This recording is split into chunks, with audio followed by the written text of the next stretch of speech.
Bonjour à tous. Alors, écoutez, je suis très content de vous voir aussi nombreux dans la salle Raymond Aron. Aujourd'hui, l'association Dauphine Discussion Débat a le plaisir de recevoir Dominique de Villepin, ancien Premier ministre. Et dès à présent, je tenais à vous remercier au nom des membres de l'association pour votre présence à Dauphine aujourd'hui, 6 mai 2008.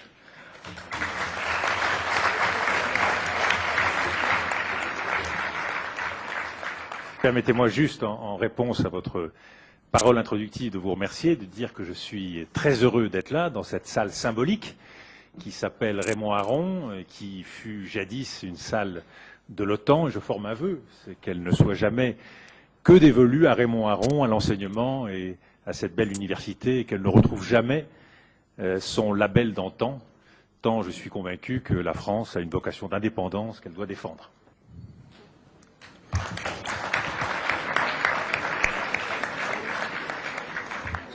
Alors, avant d'entrer dans le vif du débat, une courte présentation par Marouane. À toi, Marouane. Merci. Monsieur le Premier ministre, Dominique Marie-François René Galouzeau de Villepin. Derrière cet interminable nom à particules se cache un personnage éclectique, assoiffé de découvertes et qualifié à juste titre du plus intellectuel des ministres de son gouvernement, le plus poète aussi. Votre actualité littéraire le prouve bien d'ailleurs. Dans votre dernier livre, Hôtel de l'insomnie, vous conjuguez vos deux passions, la poésie et la politique, au mode du départ, du voyage et de l'ailleurs, thèmes récurrents qui ont forgé votre devise, se désinstaller. Avide d'horizons nouveaux, comme le révèle l'étymologie de votre nom Galouzeau signifiant oiseau, vous êtes né le 14 décembre 1953 à Rabat, où vous avez vécu les 5 premières années de votre vie, avant de partir aux États-Unis et en Amérique latine. C'est là-bas, dit-on, que vous auriez développé votre future image de séducteur. C'est également là-bas où, très jeune 68 ans... Pour être très franc, c'est plutôt au Maroc. C'est également là-bas où, très jeune 68 ans, vous goûtez une première fois à l'élixir de la politique, en étant le seul gréviste de votre lycée de Caracas. 68, année mondiale de révolte et de révolution, dont certains dénigrent aujourd'hui l'héritage, avait pour vous, dans ce continent lointain, le parfum de cette métropole que vous rêviez passionnément.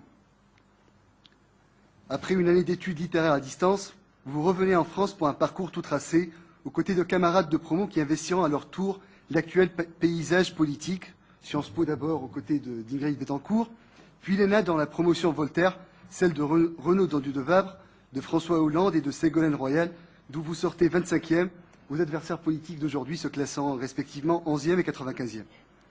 Après votre service militaire à bord du Clémenceau, vous entamez une carrière diplomatique à l'ambassade de France aux États-Unis et en Inde.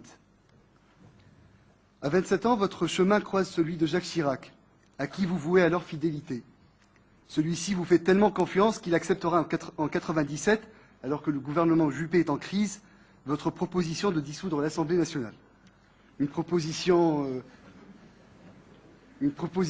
abracadabrantesque qui vous vaudra de la part de Bernadette Chirac le surnom de Néron. Cet incident n'ébranlera cependant pas la relation qui vous lie au chef de l'État, qui non seulement refusera votre démission du poste de secrétaire général de l'Élysée, mais vous nommera successivement ministre des Affaires étrangères en 2002, ministre de l'Intérieur en 2004 et Premier ministre de 2005 à 2007, à la fin de son second mandat. C'est dans ce contexte qu'en bon héritier de Bonaparte, qui par souci d'ouverture vers d'autres obédiences n'hésita pas à s'entourer de Talleyrand et Fouché qui conspiraient contre lui, vous aidez le retour en grâce de Nicolas Sarkozy après sa longue traversée du désert et sa nomination en tant que secrétaire général du RPR. En 2003, vous êtes l'incarnation de l'opposition d'un vieux pays, la France, d'un vieux continent comme le vôtre, l'Europe, à la guerre en Irak voulue par les États-Unis. Vous prononcez alors devant le Conseil de sécurité de l'ONU ce discours historique qui vous vaut une fervente acclamation, fait rare en cette enceinte. Un discours qui reste aujourd'hui plus que jamais d'actualité face à l'épineux dossier iranien. Ceci ne vous empêchera pas d'éprouver quelques mois plus tard un profond ressentiment face à l'échec cuisant que fut l'opération secrète de libération d'Ingrid Betancourt, échec pour lequel la France a dû présenter ses excuses. Le 31 mai 2005, vous êtes nommé par le président Chirac au poste de Premier ministre afin de redonner un nouvel élan à une majorité essoufflée. Quoiqu'ayant contribué de manière effective à la baisse du chômage, l'opinion publique gardera de votre mandat le souvenir d'un bilan mitigé. Incident des banlieues, crise du CPE, autant de conflits qui affaibliront votre position au sein même de votre famille politique, pour ne pas dire de votre gouvernement. Souvent qualifié par la presse d'aristocrate mondain et de poète, on vous reprochera de n'être jamais passé par le suffrage universel, chose qui n'altérera en rien votre détermination à assurer votre fonction jusqu'au bout, bon marathonien que vous êtes. Avec l'affaire Clearstream qui éclate entre avril et mai 2006, les luttes intestines regagnent du terrain, semant davantage de troubles dans les relations qui vous lient à Nicolas Sarkozy. Encore une fois, c'est auprès de Jacques Chirac que vous trouvez votre consolation, lui qui n'hésitera pas à vous réitérer sa confiance pleine et entière.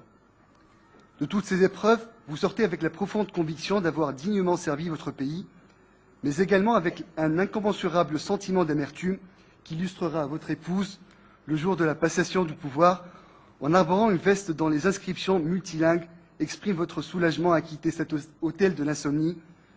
Ainsi, une page de votre carrière se tournait.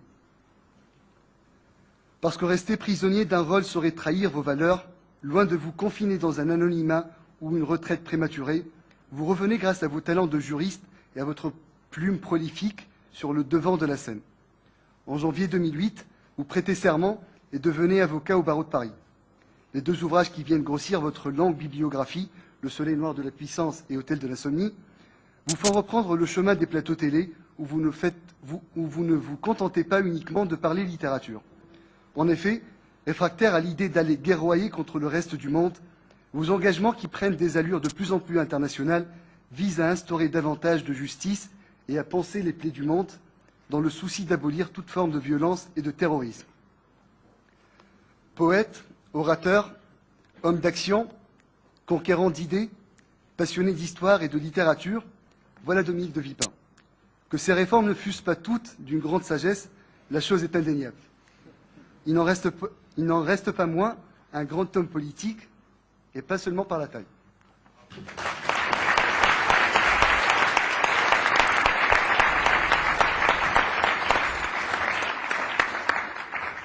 Merci Marouane pour cette présentation. Monsieur Dominique de Villepin, avez-vous des commentaires à faire?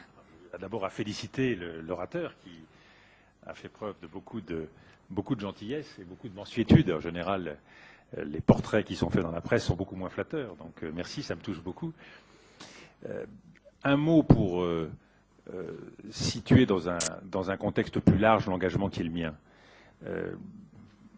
Il y a beaucoup de raisons pour faire de la politique, beaucoup de bonnes raisons et un certain nombre de mauvaises, on s'en rend compte à l'usage.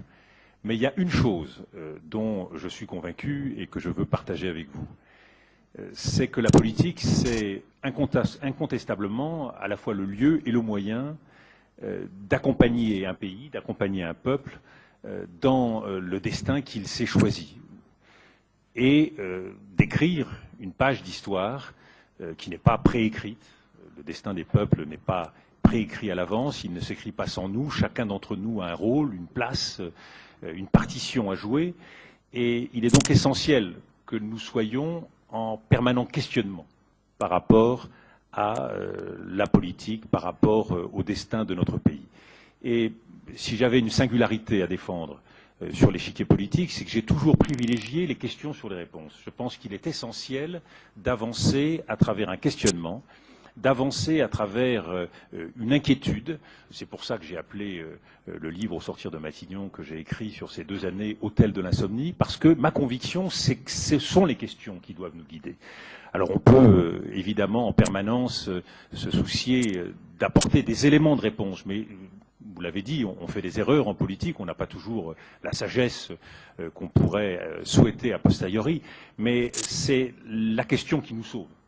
C'est la volonté de tirer les leçons qui nous sauvent, qui nous permettent en permanence d'écrire cette histoire en partie double, c'est-à-dire ce qu'on essaye de faire, le possible, et puis ce qu'on souhaiterait faire, ce qu'on souhaite pouvoir améliorer par la suite, tant c'est une histoire longue que celle de l'histoire, et tant notre rôle, bien sûr, est modeste, mais est susceptible de réécriture, est susceptible d'être repensé, est susceptible d'être réagencé, et puis c'est une écriture collective.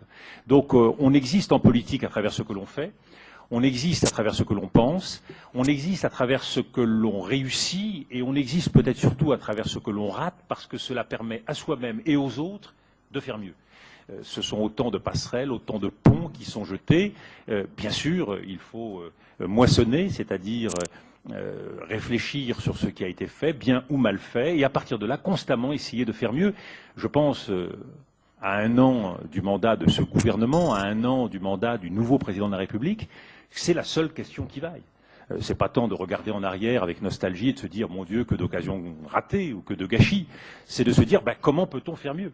Comment est-ce que, pendant ces 4 années qui sont celles du devoir républicain imparti aux dirigeants, comment on peut s'efforcer de faire mieux ? Mais je vois que vous vous impatientez, donc je vous rends la parole.